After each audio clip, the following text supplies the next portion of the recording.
On the mound for the Dodgers, the 24-year-old All-Star and Cy Young winner Clayton Kershaw with a record of 8-6. No record this year against the Cubs, 2-1 lifetime. Clayton has won 3 of his last 4. Rizzo back up and waiting, and the strike 2 pitch is taken on the outside corner. Strike 3 called. 19. 1-2 pitch on the way, swung on and missed, and down goes Soriano. Soccer is very big, but not baseball. 2-2 pitch is strike 3 called over that 9-game stretch.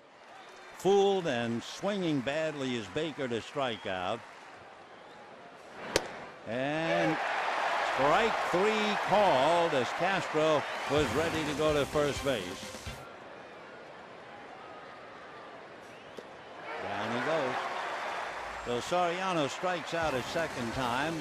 A quick inning for Kershaw. The third base coach, Pat Listach, is also watching Ramirez and the runner.